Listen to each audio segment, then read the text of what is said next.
Bonsoir, Philo.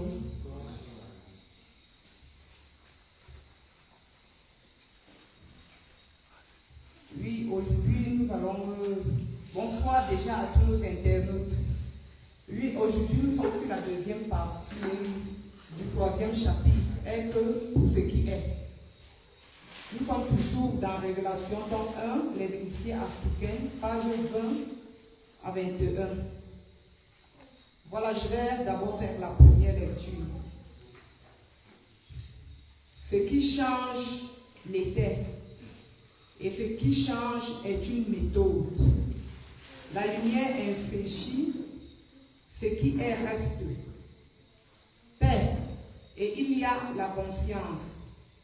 En connectant un sens sur une lumière, on peut raccourcir ou étendre son auréole. C'est dans ce contexte qu'un idéal redevient sens et qu'un sens s'infléchit. C'est en puisant dans la genèse du temps et de la paix que Jésus-Christ a grandi la foi et la chaleur du sabbat céleste. C'est dans le futur du temps que Jésus redevient ce qui est, qu'il devient temple de l'union, le sabbat actif. Quand on est dans le futur du temps, le verbe devient foi, la foi devient charme, le charme devient texte, le texte devient l'idéal, l'idéal devient communion. C'est cette transformation qui fait du verbe le sacré. Le duplicata consiste à s'universaliser dans le sens et à faire jaillir le souffle de l'idéal. Le souffle est l'idéal. Amen. Voilà, ensemble, nous allons décortiquer ce thème pour mieux la déguster. Être pour ce qui est. Ce qui est renvoie à Dieu. Et pour que nous soyons, il faille d'abord que nous passions par une prise de conscience. On a répété plusieurs fois ici. On ne peut pas se lever d'un coup et on est. Pour que je puisse être, il faille que je sois et je fais rayonner mon nation. Il faut que je rentre dans ce qui est fondamental, voulu depuis les origines par Dieu. C'est là que je peux être. Amen. Ce qui change l'était. Et ce qui change est une méthode. La lumière est. Et dans Jean 1, versets 1 à 5, on nous dit au commencement était la parole. La parole était avec Dieu. La parole était au commencement. Et tout ce qui a été fait par elle. Rien de ce qui a été fait n'a été fait sans elle. En elle était la vie. La vie, en elle était la vie, et la parole était la lumière du monde. Donc ce qui est et ce qui a été est la lumière. Et cette lumière, lorsqu'elle nous touche, elle nous purifie et elle nous transforme. Elle devient en nous le sens et la directive. Donc elle devient en nous le chemin. Donc c'est elle qui nous donne le cap, nous va à suivre. Donc elle devient la méthode. Amen. Alléluia. La lumière infléchit, ce qui est reste.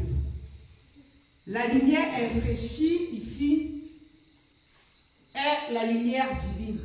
Cette lumière qui peut prendre toutes les formes susceptibles d'exister. Cette lumière dont rien ne peut contenir. En fonction des individus, elle peut s'épanouir et s'exprimer de plusieurs façons. Mais elle reste elle-même. Elle n'est pas changeable. Que nous soyons thérapeutes, que nous soyons théologiens, que nous soyons cultivateurs, chercheurs, physiciens, philosophes et autres. Cette lumière peut s'exprimer en de milliards de façons selon les personnes. Et cette lumière reste égale à elle-même. Elle peut parfois être très subtile, rayonnante, mais très puissante. Et on peut voir seulement ses effets et ses dégagements pour savoir que ici, là, Dieu est en train de s'exprimer, Dieu est en train d'agir. Amen. Alléluia. La paix et il y a la conscience. Alors nous devons comprendre que tant que nous n'avons pas la paix, on ne saurait parler d'une conscience. C'est dans la paix que nous avons la conscience. C'est dans la paix que nous prenons conscience même que nous existons. Parce qu'avant que nous ne prenions même cette conscience, nous sommes. Mais c'est dans la paix. Sans la paix, nous ne pouvons rien faire. Sans la paix, nous ne pouvons pas affirmer notre réalité. Et cela nous interpelle à rechercher la paix. Parce que c'est dans la paix que les éléments de notre souffle s'articulent aux données de notre esprit pour nous permettre de pouvoir nous affirmer et faire ce que nous avons à faire en étant dans la volonté de Dieu. Donc si nous n'avons pas la paix, nous sommes dans la dispersion. Si nous n'avons pas la paix, nous serons dans des choses inutiles. Si nous n'avons pas la paix, nous serons dans le gaspillage du temps. Et pour que nous ne soyons pas dans le gaspillage, pour que nous soyons dans la confiance requise, il faut déjà la paix. Amen. En connectant un sens sur une lumière, on peut raccourcir ou étendre son auréole. Alors cette phrase nous rappelle encore l'identité remarquable, que chacun est seul à être lui-même. Parce que lorsque nous connectons un sens ici, prenons le sens comme un idéal ou un objectif que nous voulons atteindre. Lorsque nous la connectons à la lumière, si nous prenons peut-être 4 personnes et nous les connectons, peut-être on peut quitter du point de départ. Ce que nous allons savoir, c'est que nous ne vibrons pas au même champ de confiance. Il y en a qui sont très très futés, que en une fraction de seconde, ils ont la capacité de percevoir plusieurs choses à la fois. Ils ont la facilité de comprendre très rapidement ce qu'ils ont à faire. Donc ils ont une rapidité exceptionnelle. Ces personnes-là, avec leur rapidité, vont étendre leur auréole avec une facilité à l'infini. Tandis que celui-là qui doit recevoir, il reçoit les mêmes connexions avec la lumière, mais qui a un champ vibratoire pas toujours vif. Il va se déployer, mais il va d'abord prendre du temps à contenir la lumière et à l'exprimer d'une autre manière, mais ça ne serait pas toujours de la même façon. Et je peux encore l'expliquer d'une autre façon. Selon la définition que nous avons en tête, peut-être que nous avons un malade à assister. Selon tel ou tel malade, il y aura d'autres malades qu'il faudra que nous puissions véritablement, je vais dire quoi, contenir la lumière en nous, en lui infusant la lumière d'une façon ou d'une autre pour permettre que cette lumière puisse véritablement s'exprimer et avoir des effets. Or, il y aura d'autres personnes de par leur ouverture, lorsqu'ils sont devant vous, quel qu'en soit le type de problème qu'ils ont. Je vous assure, quand vous les assistez, vous quittez même étant grandi, vous constatez plutôt que vous vivrez à un autre champ de conscience. Mais vous constatez qu'avec un autre malade, ce n'est pas la même chose. Avec lui, la lumière s'épanouit, mais elle est un peu raccourcie. C'est comme si la lumière se raccourcissait pour n'envelopper qu'elle était circonscrite. Et avec d'autres personnes, on voit qu'il y a une étendue si large. Amen. C'est en puisant dans la genèse du temps et de la paix que j'ai vu agrandir la foi et la chaleur du sabbat céleste. Alors ici, on nous parle de la genèse du temps. Ce que nous devons déjà savoir en ce qui concerne le temps, que la genèse ne renvoie qu'à l'unité de sagesse de tout être humain. Le temps que nous prenions conscience et nous circonscrivons de par notre définition à faire telle ou telle chose. En fait, ce temps qui est circonscrit, lorsque nous sommes véritablement dans l'unité et que nous sommes véritablement conscients, ce temps particulièrement est un temps glacial, est un temps capital, est un temps vital. On peut dire en ce moment que l'être est dans sa relation spatiale. C'est un temps qui est circonscrit à l'être de pouvoir vivre telle ou telle expérience. Et en ce moment-là, l'être se déploie dans la en connexion totale avec Dieu. En ce moment-là, l'être est en parfaite connexion avec les futilités. En ce moment-là, ce que l'être exprime, par exemple, si c'est la prophétie, il est totalement dans son élément. Parce qu'il remplit les conditions requises. Il est dans la paix, il est dans l'harmonie, il est dans la joie. Bref, il est dans la dynamique requise qui permet qu'il puisse valablement s'exprimer. Et c'est en cela que on nous dit, c'est en puisant dans la genèse du temps et de la paix que Jésus-Christ a agrandi sa foi. Donc lorsque nous sommes ouverts aux subtilités, nous recevons. On peut quitter d'un rien et faire de grandes choses. Parce que c'est à l'instant précis que nous recevons exactement de par le type d'émotion et les sentiments qui nous animent en cet instant, que nous recevons exactement ce que nous avons à faire. Et lorsque nous sommes dans cette dynamique, lorsqu'elle devient permanente, notre foi s'agrandit. Et lorsque notre foi s'agrandit, nous sommes directement dans l'expression même de Dieu. Et ici là, on nous dit, c'est en cela que Jésus-Christ a pu atteindre des échelons. C'est en cela que la chaleur du sabbat, que Jésus-Christ a grandi la foi et la chaleur du sabbat céleste. Agrandir la foi et la chaleur du sabbat céleste nous ramène seulement à ce qui est. Nous ramène seulement à prendre conscience de ce que nous avons à faire. Mais ne pas le faire n'importe comment, mais le faire avec Dieu. Le faire selon la dynamique que Dieu a bien voulu. Cela, c'est encore un instant où l'être communique avec son esprit. C'est l'instant où l'être a accès à son préexistentiel. Il est en communication directe avec les cieux. Et directement, ce temps devient, on va parler du temps vital, parce que c'est un temps harmonieux, c'est un temps où l'être est dans sa totalité, dans la totalité de la conscience, parce que si on nous a toujours dit que Christ est celui-là par excellence qui atteint un seuil jamais égalé par aucun homme, un seuil de conscience, de sagesse et d'expression, c'est tout simplement parce que lui, son temps était bien géré, son temps était un temps vital. Amen. C'est dans le futur du temps que Jésus redevient ce qui est. C'est dans le futur du temps que Jésus redevient ce qui est.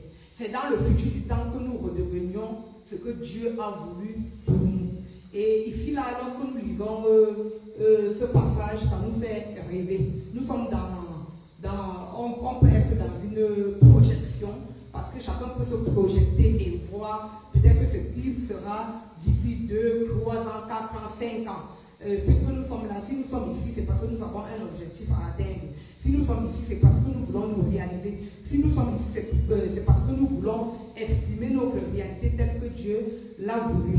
Et Jésus-Christ nous rappelle encore en cette soirée que c'est dans le futur, Dieu nous rappelle en cette soirée que c'est dans le futur du temps que Jésus devient. Donc il y a un travail à faire pour redevenir ce que Dieu a prévu pour nous. Donc nous devons transiter par des circonstances. Et c'est pour cela que le Père nous a toujours parlé de la transcendance, du dépassement. Parce que pour que nous puissions atteindre certaines dimensions, pour que nous puissions aller dans le subtil, dans l'irréel, utiliser ce qui est caché là-bas et l'exprimer véritablement dans la réalité, il faut un parcours, il faut un accompagnement. Il y a beaucoup de choses qui nous attendent sur le chemin. Et c'est en nous attenant et en travaillant dans la connexion totale avec les cieux que nous allons véritablement exprimer cela et vivre véritablement notre instant et vivre véritablement ce que Dieu a voulu pour nous. Il devient temple de l'union. Donc, c'est dans le futur du temps que Jésus redevient ce qu'il est, qu'il devient le temple de l'union. Tout à l'heure, on parlait que Jésus-Christ, l'être de Jésus-Christ, l'unité de son être, de sa conscience, de son action, transcendait l'entendement. Pourquoi ça transcendait l'entendement? Il était totalement focalisé dans l'objectif. Il était totalement dans l'unité. Entre la réception, la compréhension, l'action et le dit, il n'y avait pas de dissociation. Et c'est ce à quoi on nous invite en cette soirée. Le sabbat actif.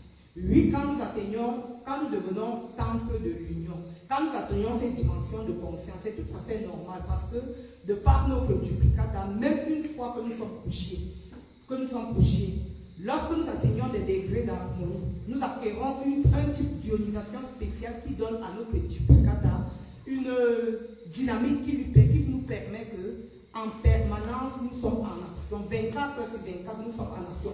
Même quand nous croyons que nous sommes fatigués et que nous sommes couchés, notre duplicata, c'est en ce moment que lui prend la relève pour continuer le travail, pour continuer à abattre le travail. Donc ici, là, dans ce passage, c'est une invite pour chacun de ressembler à Jésus, de copier, de suivre véritablement Jésus, car lui-même, il dit, je suis le chemin, la vérité et la vie. Nul ne peut aller au Père sans passer par moi. Alors si nous devons copier l'exemple de Jésus-Christ afin d'exprimer notre réalité telle qu'il lui-même il a fait, avec soumission, avec obéissance, avec fidélité. Et c'est en cela que nous aussi, nous allons entrer dans le sabbat actif. Il n'y aura plus de temps de repos. Comme Dieu, nous serons actifs 24 heures sur 24, parce que c'est l'action qui particularise Dieu. Et nous aussi, si nous voulons redevenir être Dieu, nous devons être en permanence en action. Amen. Amen. Quand on est dans le futur du temps, le verbe devient froid. Pourquoi le verbe devient froid? Lorsqu'on est dans le futur du temps, nous devons savoir que dans le futur du temps, tel qu'on parle là, c'est dans la paix que l'unité de Dieu synchronise avec le verbe en nous. S'il n'y a pas paix, il n'y aura pas synchronisation. Et par conséquent, nous ne pourrions pas exprimer le verbe selon la dynamique voulue par Dieu. Et lorsque je parle de cela, je pense que tout le monde comprend le sens. Je veux prendre l'exemple du prophète. Un prophète qui s'exprime avec Dieu est différent d'un prophète qui s'exprime avec autre chose. Parce qu'ici, on parle d'un être qui est devenu conscient. On parle d'un être qui est devenu harmonie. On parle d'un être qui est devenu paix. Et c'est dans la paix que l'unité de Dieu peut véritablement s'émerveiller en nous, pour créer en nous la contemplation et pour nous donner de fondre totalement dans le sublime.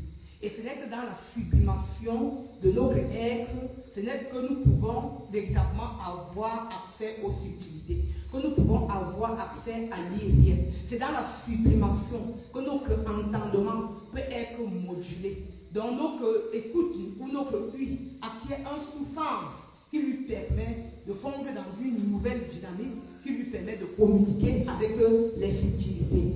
Donc, sans la paix, sans l'harmonie, nous ne pouvons pas avoir ce type d'éveil. Et c'est pour cela qu'on nous rappelle encore ici que dans le futur du temps, le verbe devient froid. Le verbe devient l'expression même de la réalité de Dieu. Le verbe devient l'expression du souffle saint. Elle devient l'expression même du Christ en l'homme. La foi devient charme. Pourquoi on parle de charme? Tout à l'heure, on a parlé du temps, que le temps, c'est l'unité de sagesse de l'homme. C'est le temps qui est circonscrit à un homme, ce temps vital, pour pouvoir expérimenter un certain nombre de choses, pour pouvoir faire un certain nombre de choses avec les cieux. Le Père a souvent, nous parle toujours du théâtre classique, où en 24 heures chrono, on fait et on arrête. Si on était appelé à écrire, il y a un temps qui est circonscrit à cela.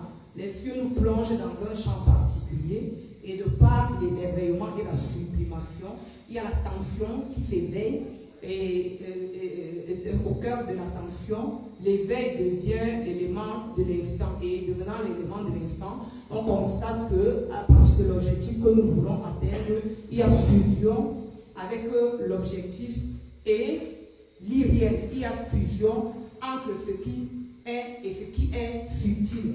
Et lorsque nous entrons dans cette dynamique, on parle du charme parce que l'être est dans toute sa splendeur, l'être est dans son aisance, l'être est dans son dynamisme, l'être comprend exactement ce qu'il a à faire. Il ne cherche pas le mot, il est épanoui et il ne fait que ce qu'il a à faire.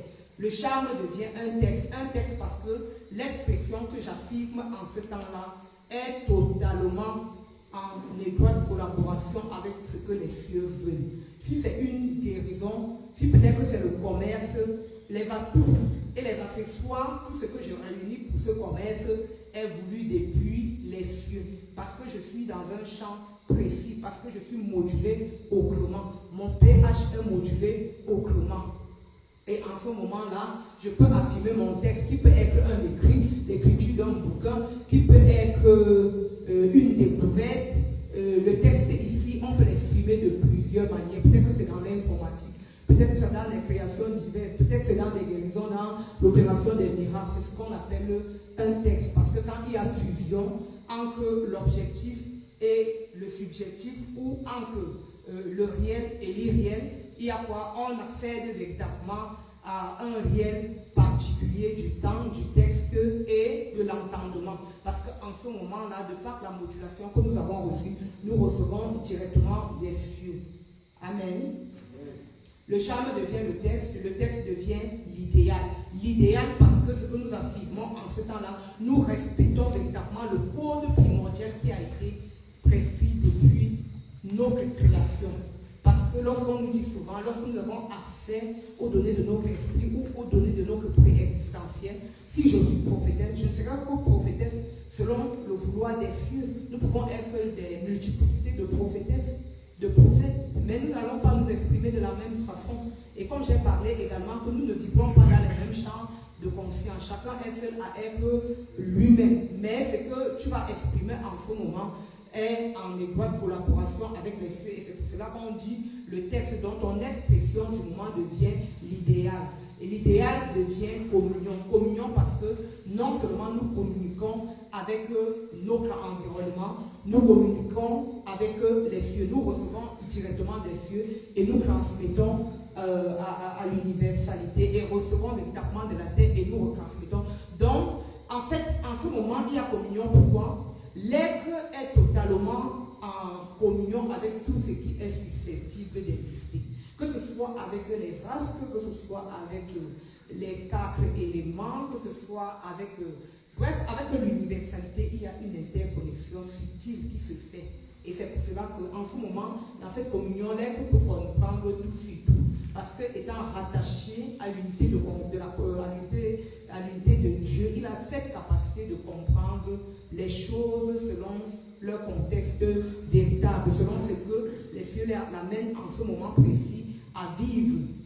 Et c'est pour cela qu'on peut parler, c'est cette transrelation qui fait du verbe le sacré. Parce que entre l'être, l'unité dans laquelle l'être baigne, l'unité de sa conscience, l'unité de son entendement, de son action ne fait que un. Et au cœur de cette transformation, on ne va pas parler des essais et erreurs.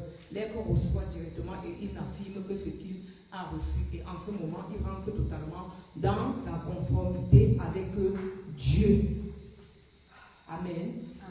Le duplicata consiste à s'universaliser dans le sens et à faire jaillir le souffle et l'idéal. Le duplicata.